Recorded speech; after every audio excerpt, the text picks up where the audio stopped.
নমস্কাৰ ষ্টুডিঅ' TSলৈ আপোনালোক আটাইকে স্বাগতম জনাইছোঁ। আজি আমাৰ সৈতে আছে যশস্বী মূকাভিনয় শিল্পী শ্ৰদ্ধাৰ মইনুল হক। আহকচোন আমি মইনুল দাৰ সৈতে কিছু কথা পাতোঁ। আপোনাক মোৰ ইউটিউব চেনেল ষ্টুডিঅ' TSলৈ স্বাগতম জনাইছোঁ। মইনুল দা, আপুনি এটা দীঘলীয়া সময়ৰ কাৰণে এটা বিশেষ কলাৰ লগত খুব গভীৰভাৱে জড়িত হৈ আছে। আচ্ছা, আপুনি আমাক জনাব নেকি যে আপুনি কেতিয়াৰ পৰা কেনেকৈ আৰু কিয় এই কলাৰ প্ৰতি আকৰ্ষিত হ'ল আৰু কেনেধৰণে কাম আৰম্ভ কৰিলে? এই কথা ক'বলৈ বহুত দীঘলীয়া, মই শ্বৰ্টকৈ কৈছোঁ। মই একচুৱেলি কমেডি আৰ্টিষ্ট আছিলোঁ।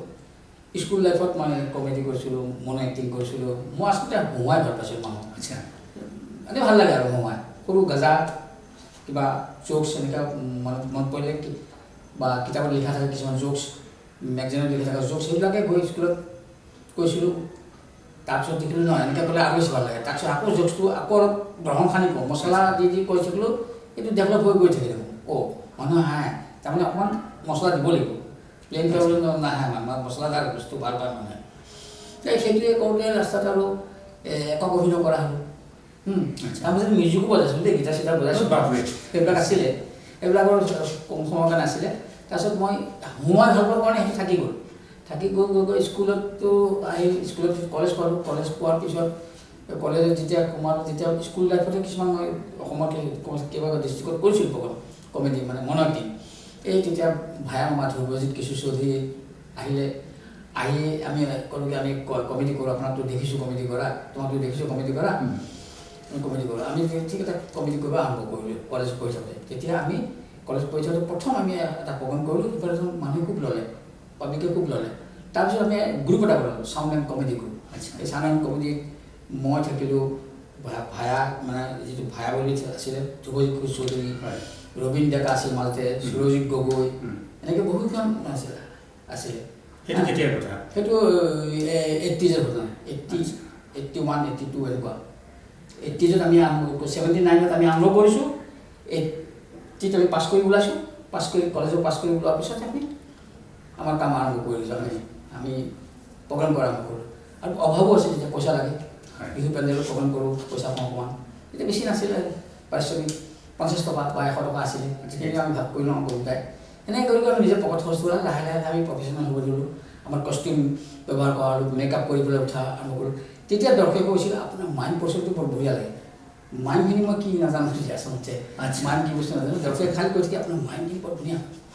মাইণ্ড কৰি থাকোঁতে আমাৰ কলেজৰ এজন প্ৰফেচাৰ আছিলে ভূৱন লগৰ। তেখেতে মোৰ এইটো ইণ্টাৰেষ্ট দেখা পাই মোক এখন কিতাপ এখন এড্ৰেছ এটা দিলে। সেই কিতাপখন পঢ়ি মাইমৰ বিষয়ে মই গম পালোঁ যে মাইম এটা সম্পূৰ্ণ বেলেগ কলা এটা। গতিকে মই চাউণ্ড এণ্ড কমেডি আছোঁ। তেতিয়া আমি বিখ্যাত আৰু অসমৰ বিখ্যাত আৰু কমেডি গ্ৰুপ, আমাৰ প্ৰফেশ্যনেল গ্ৰুপ কমেডি। আমি মানে সেইখিনি সময়তে আমি এজন গায়কে যিখিনি পাৰিশ্ৰমিক লয় সেই পাৰিশ্ৰমিক লৈ আহি গৈছোঁ আমি। যেতিয়া আকৌ মাইমলৈ মই তেতিয়া দেখিলোঁ যে নাই, এনেকুৱা হঁহুৱাই থাকিলে বেছি দিন থাকিব নোৱাৰিম মাটিত, এইটোতো ক্লাছিক নহয়, এইটো খন্তেকীয়া বস্তু। গতিকে এটা ক্লাছিক বস্তু লোৱা ভাল হ'ব, সময় ল'ব।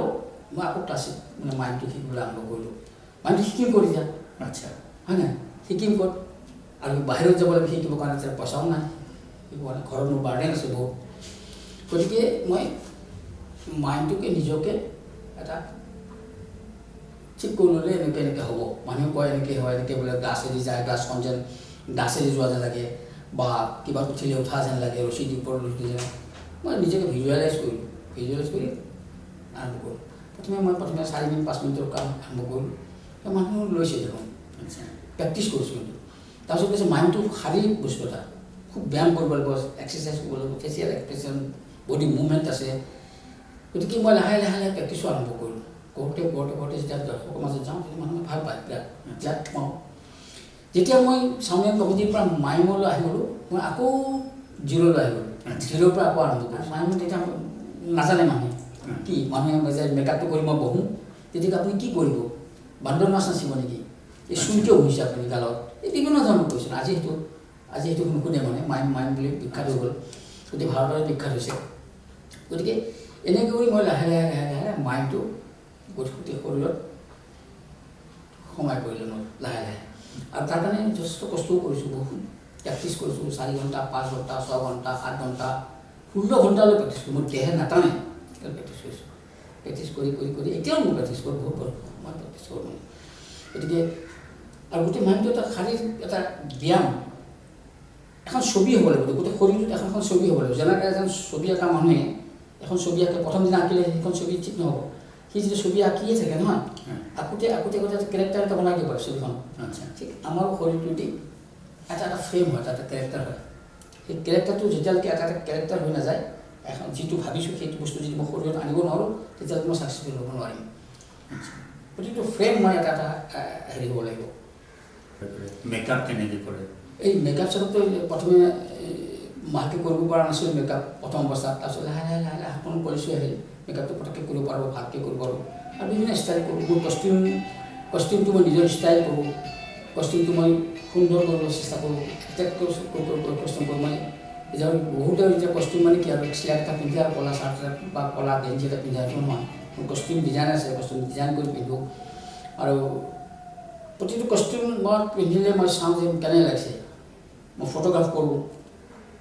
প্ৰফেশ্যনেল যেতিয়া আমি ষ্টেজ কাম এটা কৰিম, আমি যিহেতু আমি এটা কমিউনিকেশ্যন কৰোঁ নহয়, আমি যিখিনি কথা মনৰ কথাখিনি আমি সম্পূৰ্ণৰূপে দৰ্শক দিব চেষ্টা কৰোঁ। গতিকে চব ফালৰ পৰা চাব লাগিব, হয় নহয়?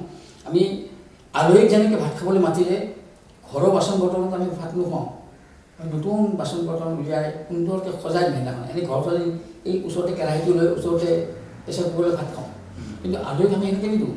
যিহেতু আমি দৰ্শকখিনি হ'ল মোৰ আলহী, গতিকে যেতিয়া মই দৰ্শকৰ ওচৰত যাম, যেনেকৈ আলহীক ট্ৰিট কৰোঁ সেনেকৈ মই দৰ্শকৰ। বৰ ভাল লাগিল মনুদা আপোনাৰ সৈতে কথা পাতি। এটা বিশেষ কলাৰ বিষয়ে আপোনাৰ পৰা আজি কিছু কথা জানিলোঁ। আশা কৰোঁ আপোনাক আকৌ লগ পাম এই ষ্টুডিঅ'ৰ মজিয়াত। ধন্যবাদ মনুদা।